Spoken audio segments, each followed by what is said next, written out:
Snow across Scotland, gale force winds, a complex battleground setting up across the United Kingdom. That is what we're re-looking at over the next 7 days. Right now, conditions across the country are remarkably varied, and this variation tells us everything we need to know about what's coming. Across the Channel Islands, they've been dealing with severe wind and rain this afternoon, conditions worthy of a weather warning.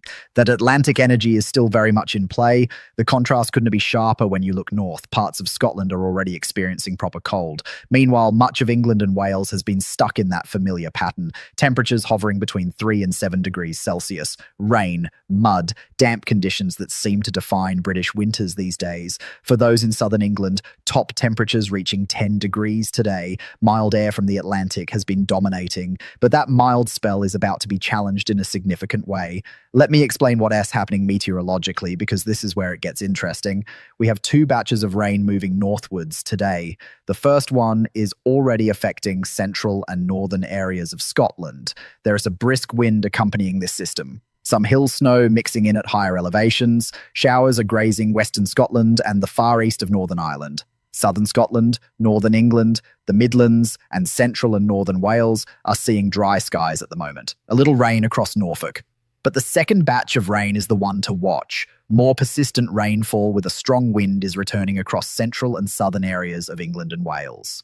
This pushed in through the early hours of this morning. By mid-morning, that rain will have reached much of Wales and the Midlands. Through the afternoon, it extends to northern England and Northern Ireland. By mid-afternoon, it reaches the central belt of Scotland. Behind this system, showers will follow. They will be blustery. The rain becomes confined to the northeast of Scotland with a strong wind. Some drier skies develop across the northwest of Scotland. Temperatures today, 7 or 8 degrees Celsius across Scotland, 11 or 12 across central and southern areas. But watch out for some heavy downpours through the afternoon and into evening with that strong and blustery wind. Now here's where the situation becomes more concerning. A rain warning kicks in for central and eastern areas of Scotland this evening and overnight. The reason is straightforward. Rain will continue to pile in from the southeast through tonight, into tomorrow, and through Friday as well. Some high rainfall totals are likely here. We are talking about significant accumulation in a relatively short period. Elsewhere, those showers will band together through this evening into the early hours of Thursday morning. Low pressure sits towards the west. That cloud and rain just swirls around it. The winds will be a notable feature of the weather into Thursday, particularly across eastern parts of Scotland and England. That rain continues to pile up, especially across the Cairngorms and the Grampians. And here is the critical transition. It turns to snow over the highest mountains through into Thursday morning. Then increasingly at lower levels, still at elevation through the day and into Friday. Thursday morning presents an unpleasant picture.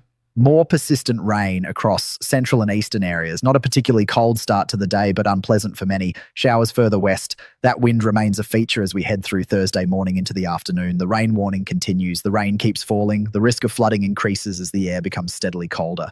We'll see snow above around 300 to 400 metres. Those showers will be slow moving across Northern Ireland, England, and Wales. Let me focus on that warning zone for a moment. Wednesday into Thursday and Friday, covering much of the Grampians. The zone extends further north and east, slow-moving bands of rain extending across the area, above around 230 metres. We're re-looking at 80 to 120 millimetres of rain. But it will turn increasingly to snow as we head through Friday, with wintry showers to follow into the weekend. The air turns steadily colder through into Saturday. Low pressure sits towards the southwest, producing some strong winds.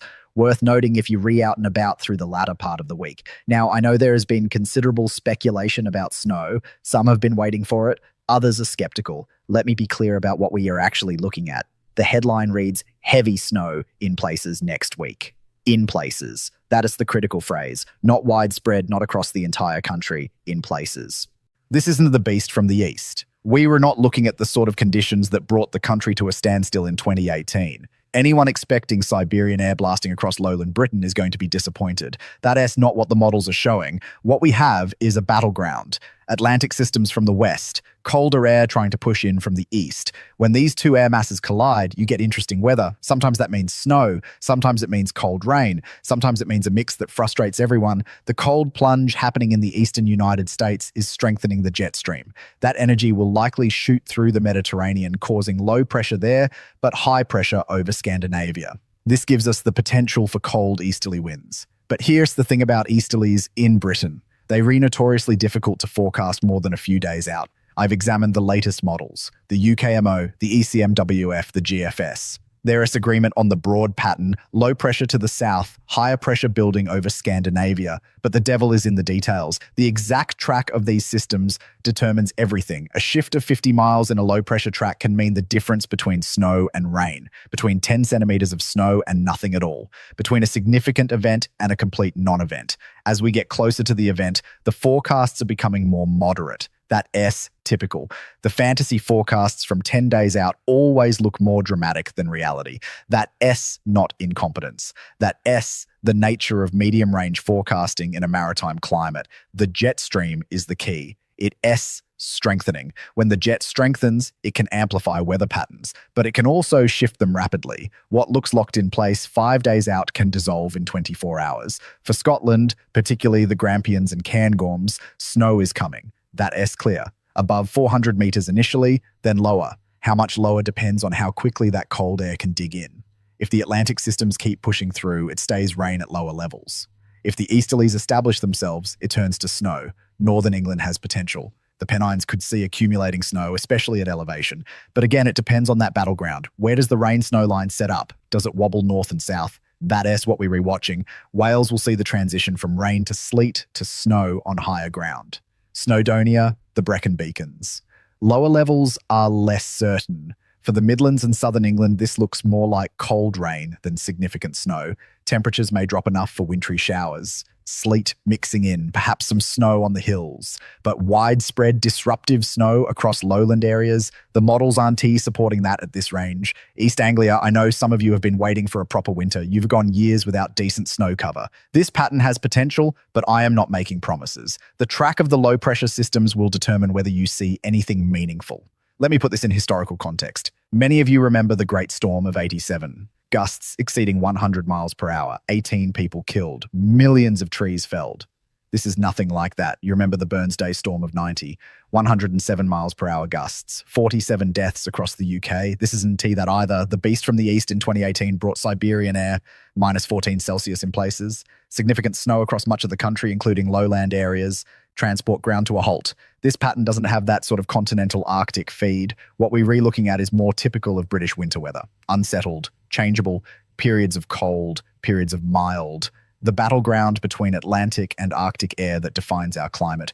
Is it significant? Yes, for some areas. Is it unprecedented? No. Is it worthy of attention? Absolutely. Should you panic? Absolutely not. Now let's talk about practical preparations, because that is what matters. For those in Scotland, particularly in the warning zone, this is real. The rainfall totals alone present flood risk. Add snow on top of saturated ground, and you have potential for disruption. If you're in the Highlands or the Grampians, prepare for snow. Not might prepare. Prepare. Stock up on essentials, check your heating fuel, have a torch to hand, charge your devices. The power can go out in these conditions, especially if heavy wet snow brings down lines. Driving in these conditions requires thought. If you must travel, clear all snow and ice from your vehicle. All of it, not just a little porthole to see through. Carry a shovel, some old carpet or cardboard for traction if you get stuck, warm clothing, food and water, tell someone your route and expected arrival time. For those in northern England and the Pennines, monitor the forecasts closely. What looks like rain now could transition to snow quite quickly as cold air filters in. The overnight hours Wednesday into Thursday are critical. If you wake up to snow, don't be surprised. Wales, similar situation. Higher ground will see snow. Lower levels depend on how that cold air behaves. Have contingency plans. Working from home might be sensible on Thursday if snow develops overnight. The Midlands, you've had a quiet winter so far. Temperatures hovering around that 6 or 7 degree mark. Grey skies, rather dull. This system brings at least some change, even if it's more cold rain than snow. But temperature swings can affect health. People have been poorly for weeks with sinus trouble, headaches, colds that want to shift. Sudden drops in temperature don't help. Southern England, you are least likely to see significant snow from this setup. But cold rain with a strong wind is still unpleasant. Travel disruption is possible, not from snow, but from flooding and wind. The ground is saturated in many areas. More heavy rain increases flood risk. For the Channel Islands, you've already experienced severe wind and rain. Stay alert for further warnings. Island communities can be particularly vulnerable to Atlantic storms. Let me address the elephant in the room. Some are frustrated. Another false dawn for snow lovers, they say. The long-predicted cold slowly recedes east. Same story every year. I understand that frustration. When you're reinterested in weather, when you follow the models, when you see a pattern developing, it's disappointing when it doesn't materialize as hoped. But here is the reality of forecasting British weather. We live in a maritime climate on the edge of a continental landmass. We in the battleground zone. Atlantic systems dominate our weather. Arctic air can occasionally push in from the east or north. Mediterranean systems can track north. All of these interact in complex ways. 5 days out, we can see the pattern. A week out, we can see the potential. But the fine details, the exact positioning, the precise temperature profiles, those come into focus much closer to the event. If you are basing expectations on model runs from 10 days out, you will often be disappointed. Those are scenarios, not forecasts. Possibilities, not certainties. The responsible approach is to present what the data shows, acknowledge uncertainty, and update as new information comes in. That's what I am doing here. Could this system produce significant snow in lowland areas? It's possible. The ingredients are there. Cold air from Scandinavia, Atlantic moisture, convergence zones. But it has to come together in exactly the right way, at exactly the right time, in exactly the right place. As of now, Wednesday, the 21st of January, the most likely outcome is rain transitioning to snow over higher ground, particularly in Scotland. Wintry showers at lower levels, cold conditions developing, strong winds, potential for disruption in places. Will that change? It might. The ECMWF run this morning showed slightly more snow potential than yesterday. The GFS has been waffling back and forth. The UKMO is more conservative. Check the forecasts daily. Update your plans accordingly. For those who just want spring, I understand that too. Winter can be dreary, mud, filth, damp, 3 to 7 degrees and grey skies. It wears you down. But we were only in late January. We've got weeks of winter left, perhaps even into March. That's the reality of British climate. The larger pattern shows the jet stream remaining active. That means unsettled conditions continuing. Periods of cold interspersed with milder Atlantic spells. It's unlikely we settle into sustained cold like the big freeze of 62 to 63. That winter saw snow from Boxing Day through to March, rivers froze, the country ground to a halt. We don't get winters like that anymore. Climate patterns have changed. Extreme cold is less common in lowland Britain than it was 50 years ago. That doesn't mean it never happens. 2018 proved that. But it is rarer. What we get more of is variability, rapid temperature swings, wet systems, wind. Occasionally, the pattern aligns for cold and snow, but it's not the default anymore. Some of you have noticed the forecast confidence levels.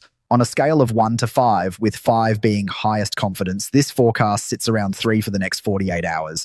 After that, it drops to 2. That is honest. That is realistic. High confidence in the rain for Scotland. High confidence in strong winds. Moderate confidence in the rain, snow transition timing and elevation. Low confidence in snowfall amounts at lower levels beyond 72 hours. The Met Office computers can predict precise outcomes until the last minute. That's not a flaw. That is atmospheric physics. In February 2009, a battle between a warm front and a cold front brought unexpected heavy snowfall. The Met Office only identified it in late January. They issued warnings. The system behaved chaotically right up to the event. This situation has similar characteristics. A battleground, competing air masses, small changes producing large differences in outcome. So what should you do? Monitor official sources, the Met Office, the Environment Agency for flood warnings, SEPA in Scotland, Natural Resources Wales. Don't rely on social media speculation or model watching. Get information from people whose job it is to interpret the data. Prepare sensibly. If you in an area likely to see snow, get ready. If you in an area likely to see heavy rain, prepare for flooding. If you in an area where it's uncertain, have contingency plans for both. Check on vulnerable people, elderly neighbours, those with health conditions, young families. Cold weather affects people differently. A drop from 10 degrees to 3 degrees might not sound dramatic, but for someone elderly in a poorly heated home, it matters. If you are irresponsible for livestock or animals, ensure they have shelter and access to unfrozen water. Farm animals can cope with cold, but they need protection from driving rain and wind. Transport will be affected. Rail services may be disrupted by flooding or snow. Roads may be hazardous. Plan accordingly. If you can work from home Thursday and Friday, consider doing so. The weekend looks colder, wintry showers following. The air mass change is real. Whether that produces significant snow in your specific location remains to be seen. But temperatures will drop. Overnight frost becomes more widespread. Ice becomes a hazard. Into next week, the pattern remains unsettled. Further Atlantic systems are likely. But with colder air in place, there's potential for wintry weather to affect more areas. Again, it depends on tracks, timing, and temperatures. Check back for updates. I know some of you are excited about the possibility of snow. That enthusiasm is understandable. Snow transforms the landscape. It's beautiful when it's not causing problems. But manage expectations. Focus on what is likely, not what is possible. For others dreading more winter weather, take heart.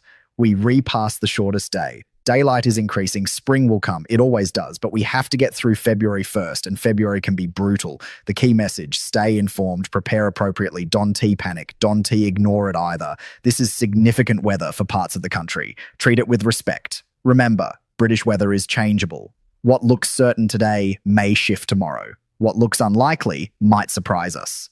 That's the nature of our climate. It keeps us on our toes. I'll continue monitoring the models. Updates will follow as the situation develops. If significant changes occur, you'll hear about them. For now, the forecast stands as outlined. Rain moving north today and tonight. Heavy at times, strong winds, flooding risk in places, transition to snow over Scottish mountains, spreading to lower levels through Friday, wintry showers elsewhere, cold air arriving, uncertain how far south significant snow reaches. Monitor local forecasts. That is the picture. Clear, honest, and based on the best available data. No hype, no downplaying, just the facts as they stand on Wednesday, the 21st of January, 2026. Stay safe, stay informed, and we'll see what this battleground produces.